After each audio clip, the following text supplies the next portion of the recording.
your boy Ruki, back at you on another video, man. In today's video, we are going to be reacting to Public School Makes No Sense by Rody. And with that, sit back, relax, grab some snacks, because this is going to be a 9-minute video. About just how I've been watching a lot of Bridge Kids lately, and it's a phenomenal show, but as I was watching it, it really got me thinking about just how weird public school is. Like, when you're an adult, you pretty much only hang around people that are similar to you. Even at your job, you're probably going to be working with people that have common interests to you, but as a kid in public school, you just get put into a box with random kids from the area and you just gotta survive. Like, I made some unlikely friendships when I was in school. In my 6th grade science class, I was assigned a seat next to this kid, Jaden. Great guy, huge forehead. He was like your typical YN, which was cool because he was actually a really nice guy. But even though we ran in different circles, we were still able to joke around and get along in that science class. The thing is, how do I say this? Me and Jaden had different academic priorities. I was always like the best student in that class, and Jaden, he didn't really care about his grades. I didn't really care about that, but it would be really weird because the teacher would shout out all the students that got A's on the exams whenever she handed back our graded tests, and Jaden would see that I got a 95 and I would look over and he got like a 60. So one day we're taking a test and I turned mine in with like 20 minutes to spare, and when I got back to my desk, I looked over and I saw that Jaden was struggling with his. In the moment, I felt kind of bad and I was like, you know what? I'm gonna help my boy out. So Hey, look, hear me out.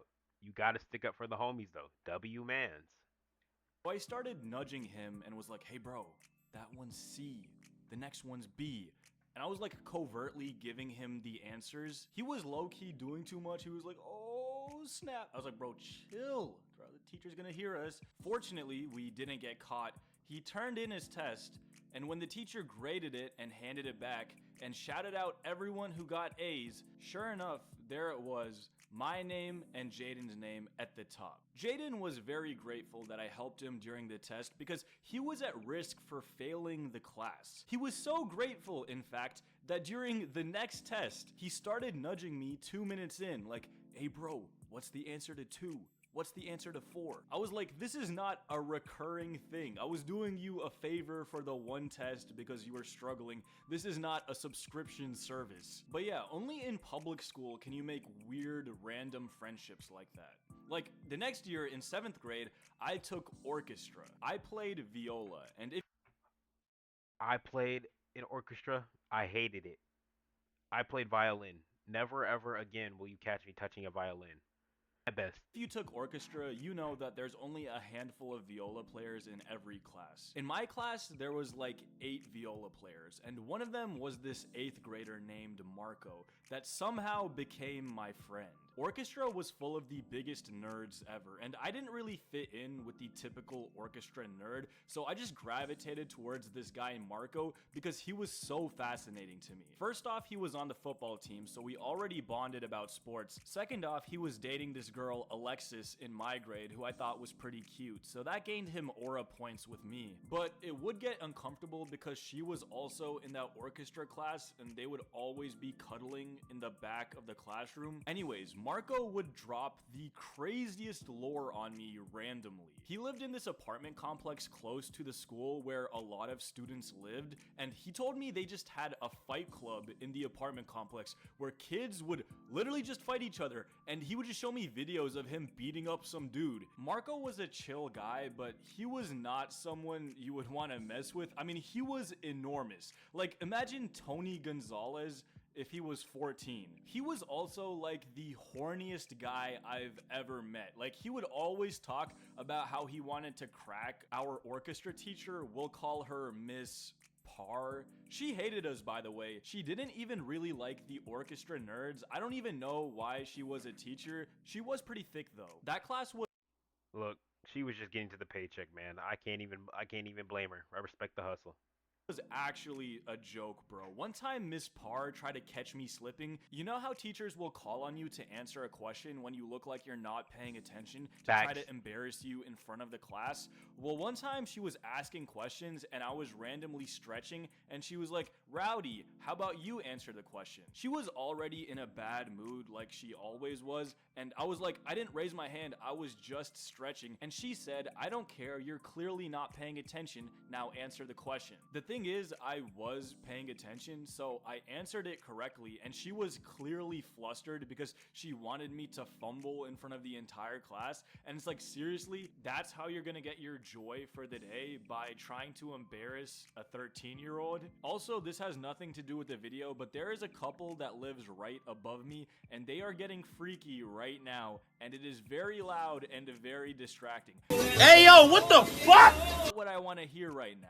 Anyways, that orchestra class had so many funny stories. Like one time the band, orchestra, and choir did a joint concert for all of the parents of the students. For the orchestra's performance, we had this backing track song that was supposed to complement our playing. We practiced it multiple times, and during the rehearsal, it went flawlessly. But on performance night, the universe had a sense of humor because we performed in the gymnasium with the band and choir, and in front of the entire grade level and all of our parents. This is probably like 1,000 people. The speakers in the gymnasium started to malfunction. Now, the band and choir performances didn't require a backing track, so they just played their performances and it went flawlessly. But once it was our turn to perform, the speakers started to pause and play randomly, and the audio was distorted. Bro, it was so funny. Miss Parr was turning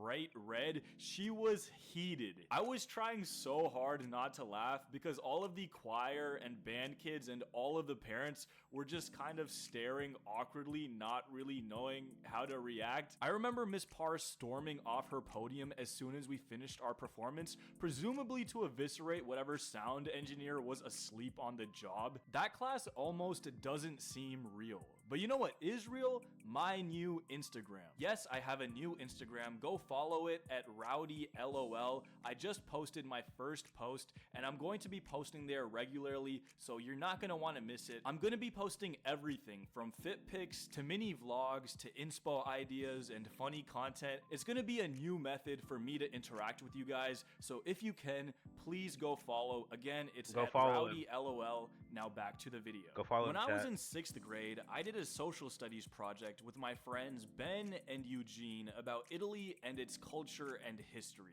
Now, we were supposed to make a slideshow presentation for the class, but that just seemed too boring for Ben and me. So instead of using one of the basic Google Slides templates, we just plastered literally every slide with memes. I'm talking Pepe the Frog, dabbing Squidward, Mountain Dew and Doritos, Harambe. Now, what did any of this have to do with Italy? Literally nothing. But it's provocative and it gets the people going. We would have facts about Italian cuisine right next to Filthy Frank gifs. Mind you, this was 2016, literally the peak of rando gamer internet memes. But while me and Ben were cracking up making this hilarious presentation, Eugene, however, was vehemently against the idea. The entire time we were making the project, he felt the memes were unfunny and doing too much and weren't relevant to the project, but he begrudgingly went along with it. Then it got to presentation day, and the three of us got up to show our masterpiece. I was super excited to share it with the class, but literally as the teacher was pulling up the slideshow onto the projector, Eugene blurts out in front of the entire class, "I just want you guys to know I had nothing to do with the memes on the presentation. That was all them." I don't know why he felt the need to distance himself from our own project in some attempt to save himself from the potential judgment from our peers. And the funniest thing is, as I expected, the entire class loved the presentation. It wasn't another cookie cutter slideshow, it had some life in it. In fact, after that project, other groups in that class started putting a bunch of memes on their slideshows to try to mimic our style. All Eugene really accomplished was making himself look really weird in front of the entire class. Like, why you gotta switch up on the gang like that?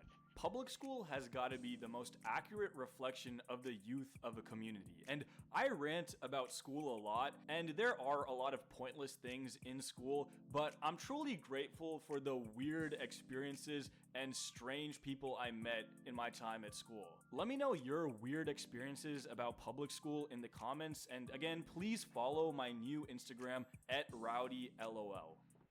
Well, chat, that is the end of the video. Let me know your thoughts on it, and I'll catch you on the next one. Peace. However, Sequoia better.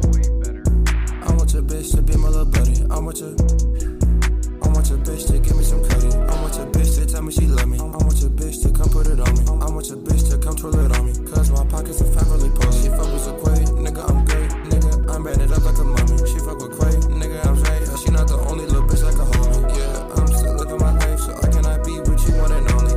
I'm still living my life, so I'm finna fucking act like you don't know me. Yeah, this shit not coincidence. Little baby, you know I be dick as shit. Niggas are crazy, they know I'm the man. Little nigga, they know I be dick as shit. Walking a party and I get to chillin' like Leo, bitch, I should be kicking it. I pray to God, I don't feel no man. Little nigga, I know what the difference is. I want your bitch to be my little buddy. I want your